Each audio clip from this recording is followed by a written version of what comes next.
Oke, assalamualaikum warahmatullahi wabarakatuh. Terima kasih atas perhatiannya. Kali ini kita akan membahas tentang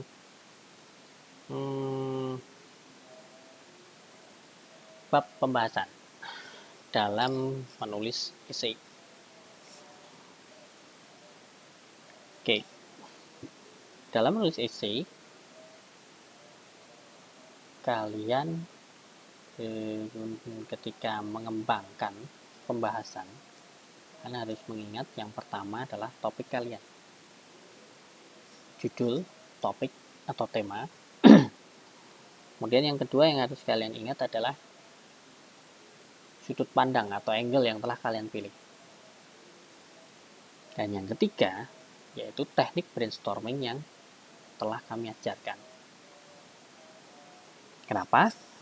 Karena disitulah kunci untuk mengembangkan ide-ide dari tema utama kalian dengan kreativitas dan didukung data dan fakta tentunya nanti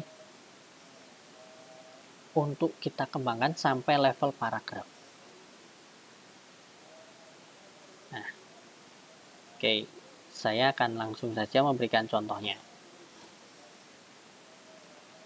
Oke, saya kasih contoh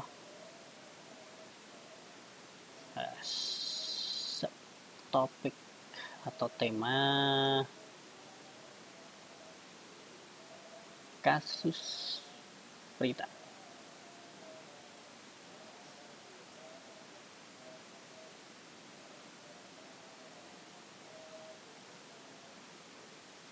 Nah, setelah tema, apa yang harus kalian pikirkan?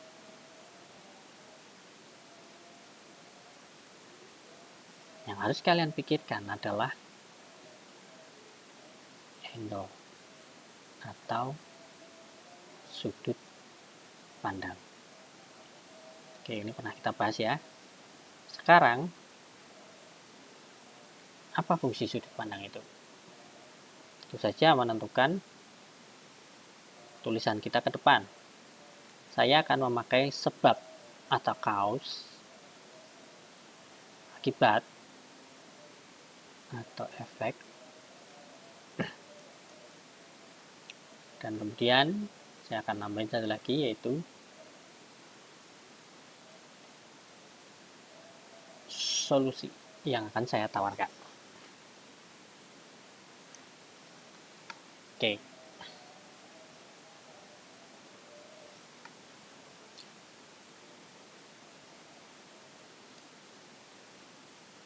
Nah,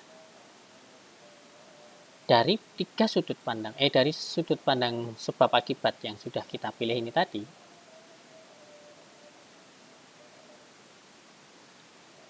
kita mendapatkan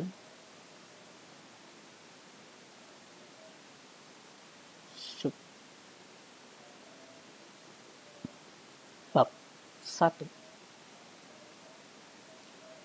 subbab 2, dan solution adalah subbab 3. Kok bisa subbab? Ya dong, kan ini tadi kita di bab pembahasan. Dalam bab pembahasan, kalian breakdown atau kalian pecah menjadi 3 subbab. Subbabnya itu sesuai dengan angle kalian, yaitu cause atau sebab, efek atau akibat, dan solusi. Subbab 3. Nah, sampai di sini pahami dulu sebelum kita lanjutkan ke setelah subbab, apa yang harus kita kembangkan lagi. Nah, kira-kira apa saja kaosnya? Silahkan kalian cek di koran, atau kalian bisa mengembangkan kira-kira apa yang ada di pikiran kalian. Karena ini masih kita pakai teknik brainstorm. Yang pertama adalah, menurut saya, ini sebagai contoh, UU ITE sendiri bermasalah.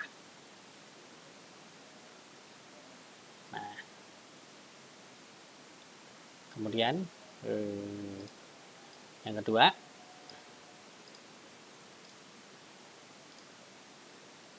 selain UU ITE bermasalah,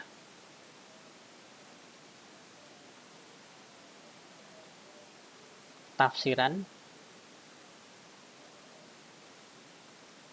penegak hukum pun beragam.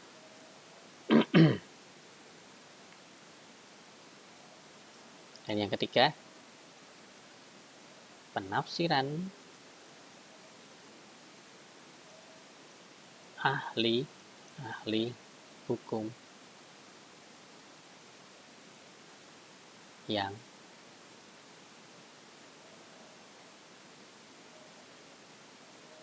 berbeda-beda.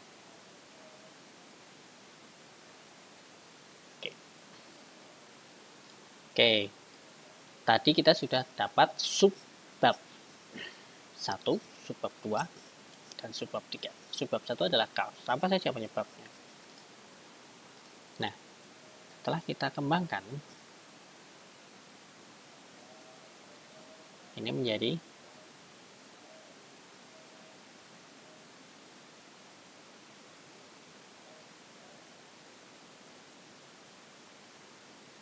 topik.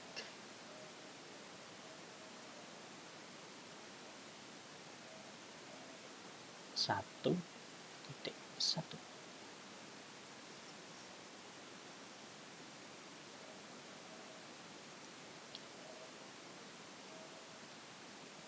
Topik 1.2 dan topik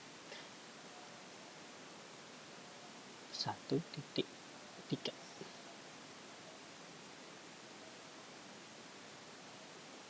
Nah, topik apa? Topik dari subbab 1 tadi. Ini kita bagi menjadi 3 kan?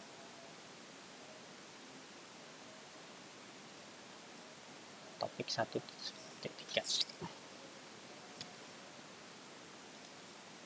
Sampai di topik ini kita masih belum bisa mengerjakan. Tuh. Kenapa? Karena kita harus membaginya menjadi lebih detail lagi. Oke. Dari topik ini tadi kita kembangkan lagi. UU ITE sendiri bermasalah. Jelas. Karena tafsirannya adalah bisa beragam. Nah, kita cari di media massa. Misalnya, pasal A. Kemudian, pasal mana saja yang bisa jadi pasal karet? Pasal P. Dan pasal C.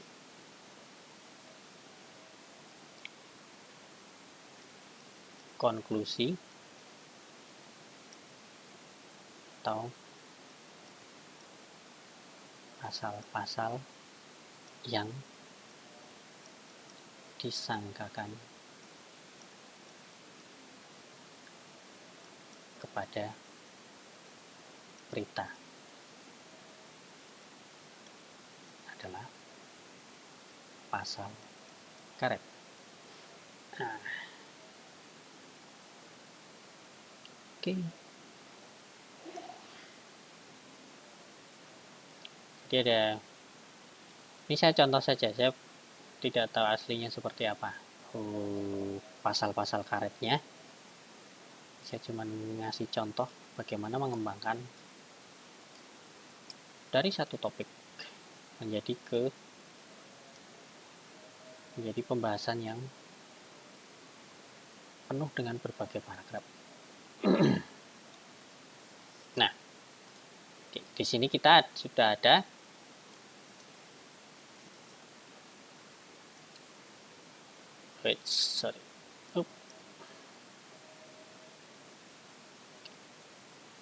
saya besarkan dulu.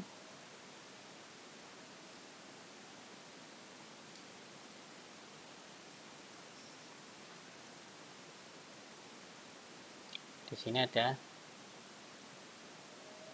subtopik 1.1,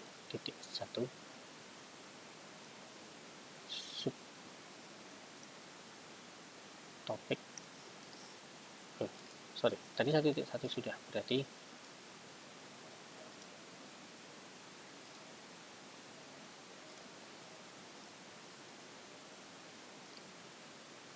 satu titik satu titik satu. Nah,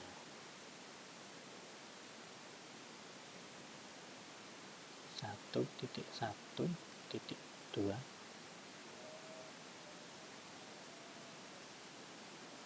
Lanjutnya 1.1.3, 1.1.4.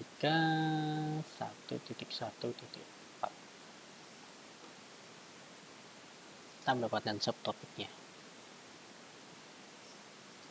Sampai sini apa sudah bisa dikerjakan? Belum. Karena ini belum sampai level paragraf.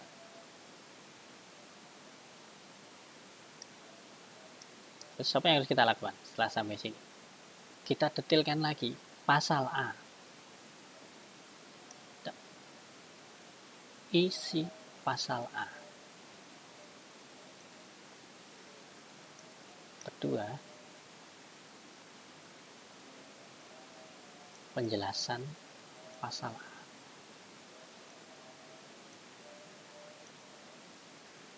Ketiga,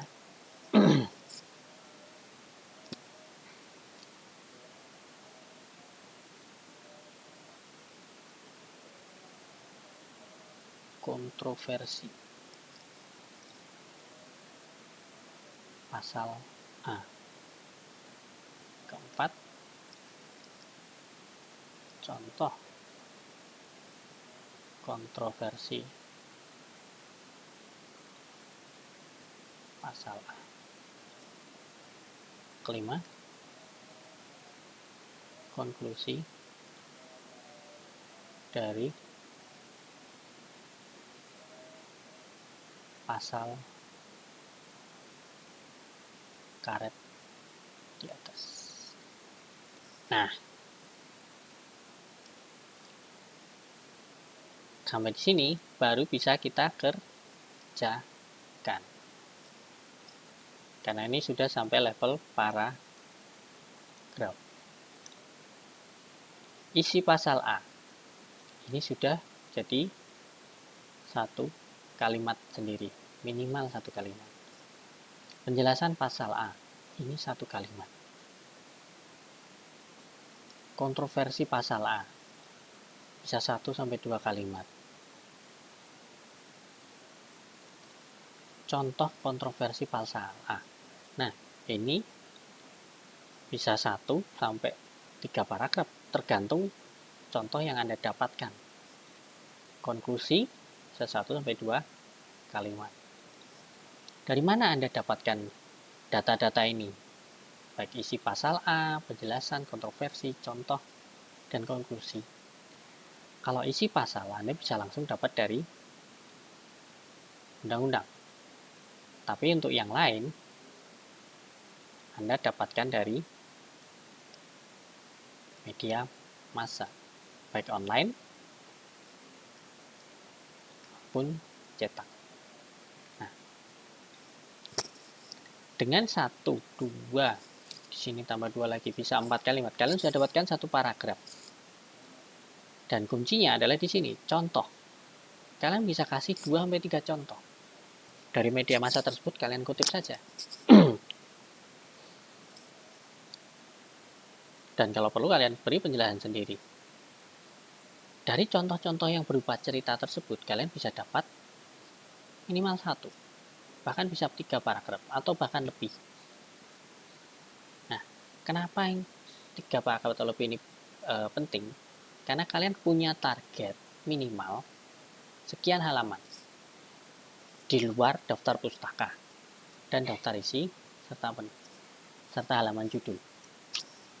Nah, disinilah kuncinya, contoh.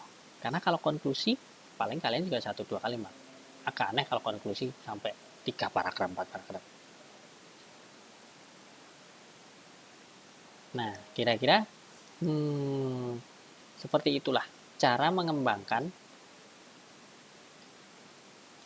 topik kalian menjadi di dalam bab pembahasan menjadi kalimat yang bisa kalian kerjakan untuk membangun paragraf, dan apabila kalian tekun akan menjadi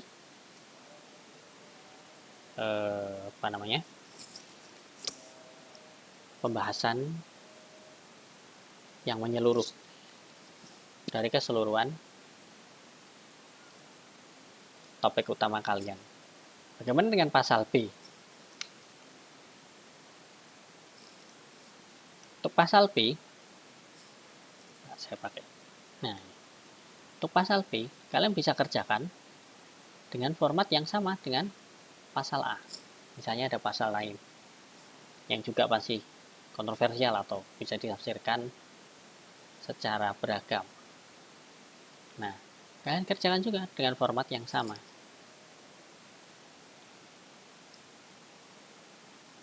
Apa yang kalian dapatkan? Sama, kalian bisa dapat 4 sampai mungkin lebih, bisa sampai 10 paragraf. Tergantung berapa banyak kalimat dan terutama berapa banyak contoh. Nah, kira-kira seperti itu mengembangkan topik, judul atau tema hingga menjadi paragraf. Jadi ini dari tema, topik utama atau judul hingga menjadi paragraf.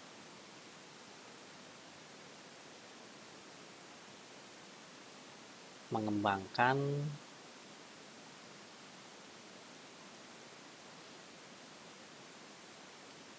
ide kalian.